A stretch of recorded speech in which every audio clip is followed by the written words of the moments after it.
श्री गणेशाय नमः। ओम श्री गुरुवे नमः।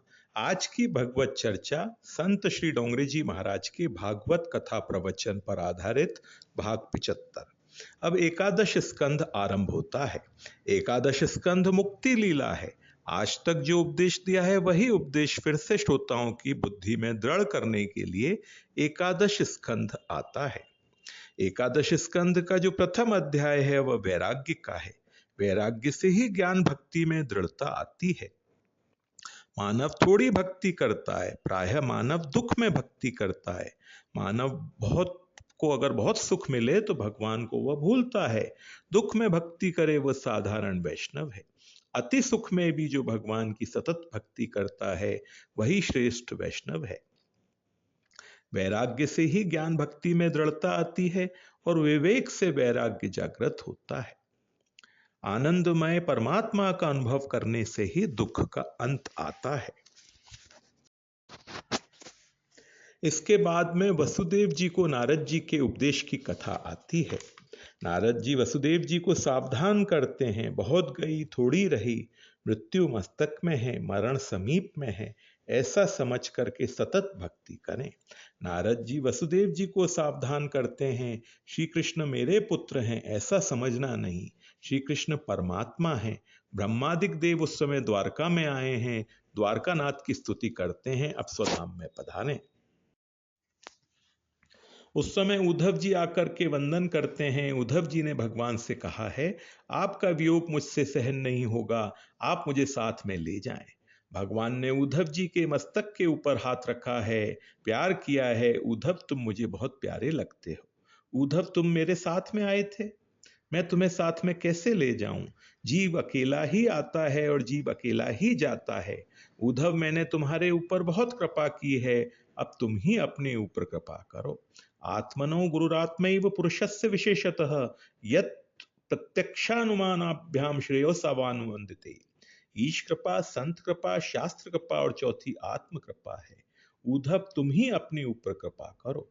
उद्धव तुम ऐसा निश्चय करो, अब मुझे पति होना नहीं है, अब किसी की पत्नी होना नहीं है, अनेक बार संसार का सुख भोगा, शांति मिली नहीं, अब किसी के पेट में जाना नहीं, अब परमात्मा के साथ एक होना है।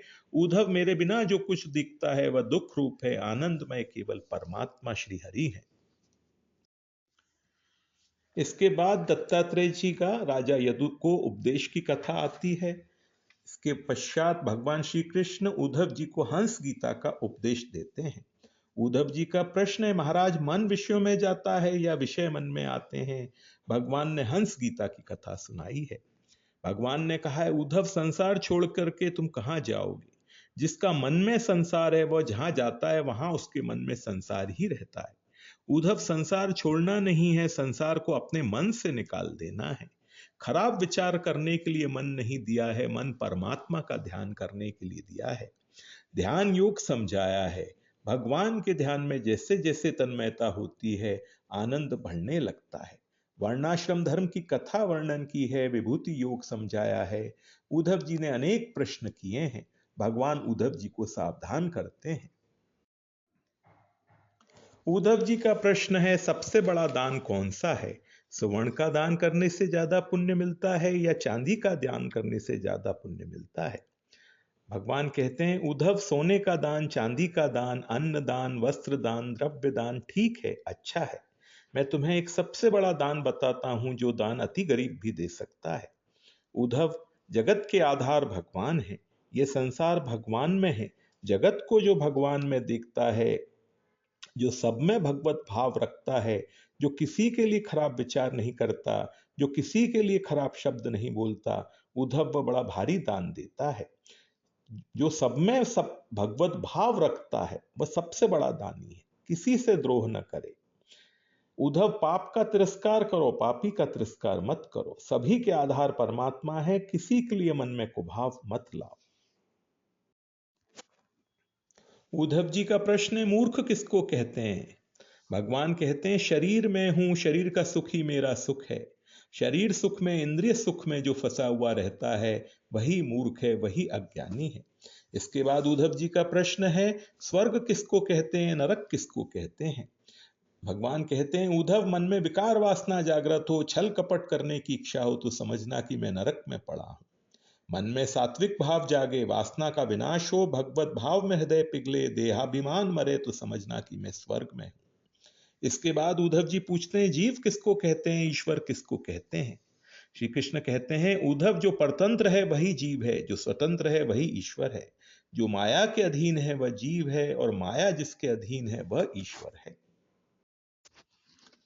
भगवान श्री कृष्ण ने उद्धव को भिक्षुक गीता का प्रसंग सुनाया है।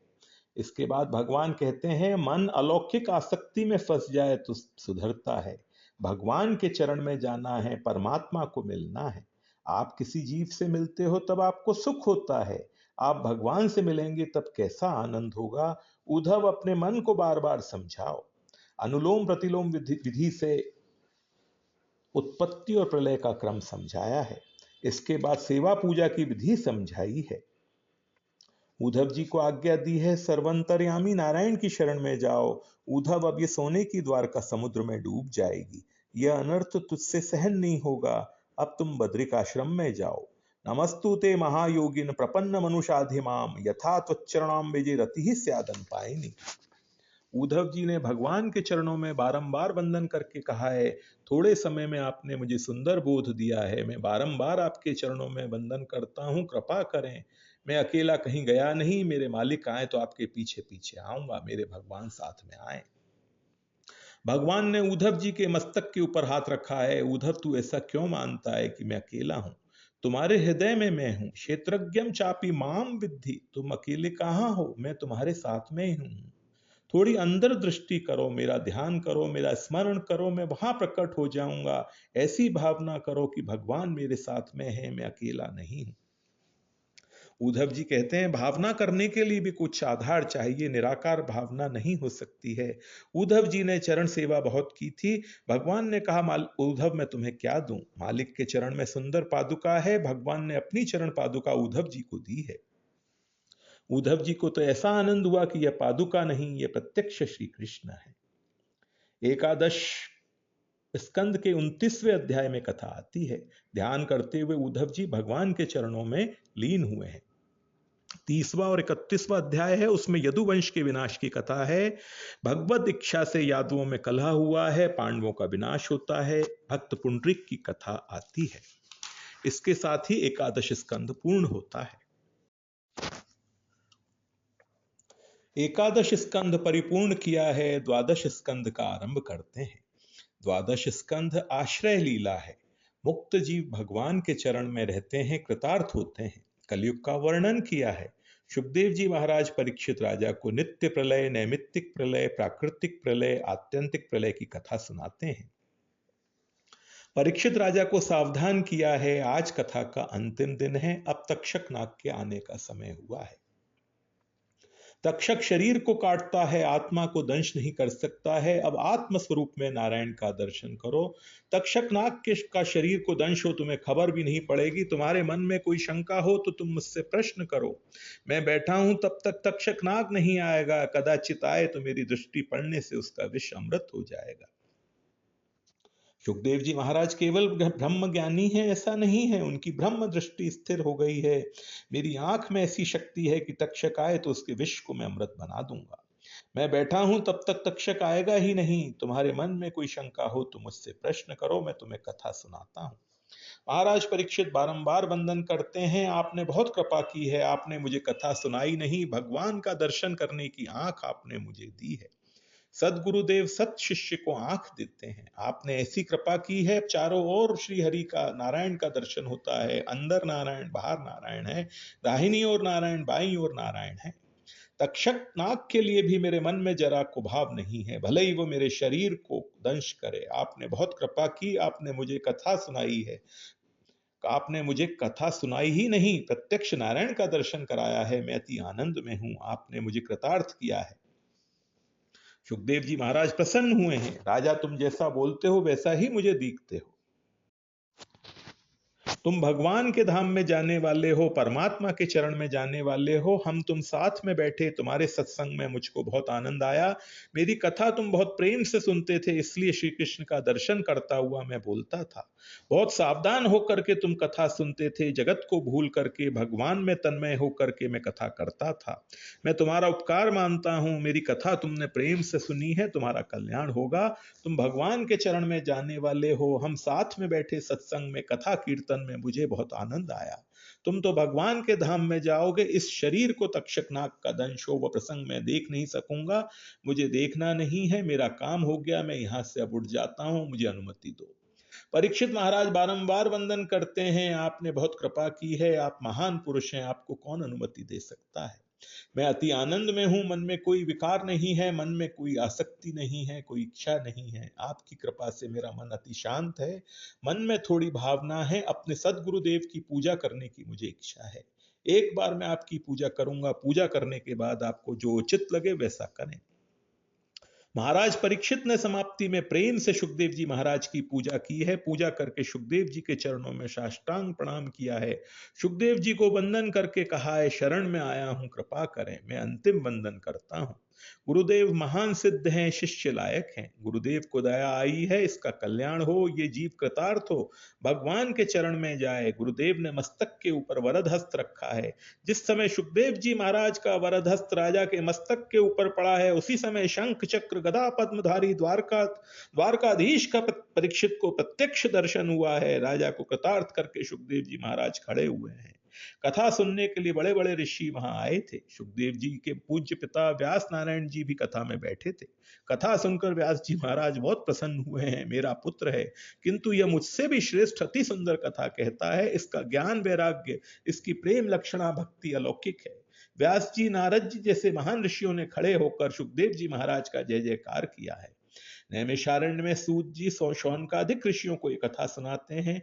सूत जी कहते हैं, मेरे सदगुरुदेव सुखदेव जी महाराज हैं। उनका ध्यान इस तरफ नहीं कि कौन मुझको वंदन करता है, कौन मुझको मान देता है।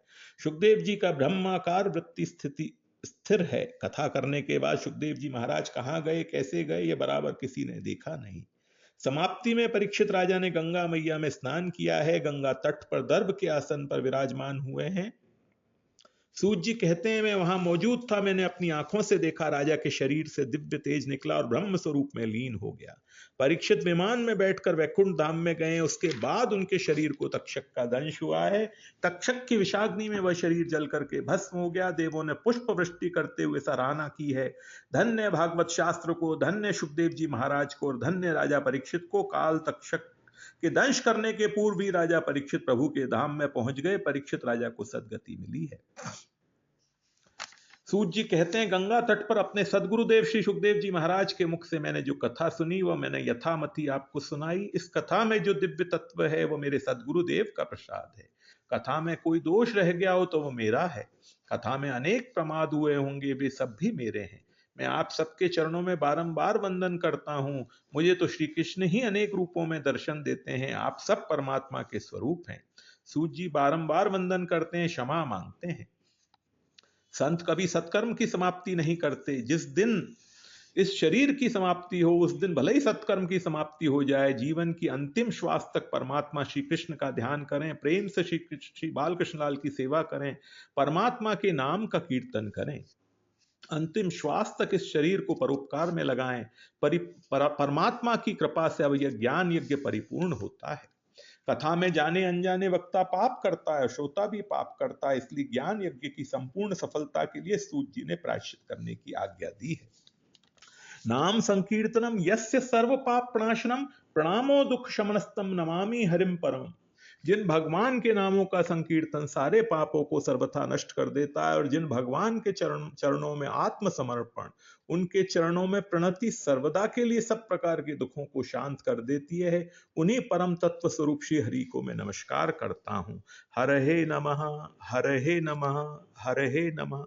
इस प्रकार ये श्रीमद् भागवत ज्ञान यज्ञ की समाप्ति होती है। आज के लिए बस इतना ही। ओम श्री गुरुवे नमः।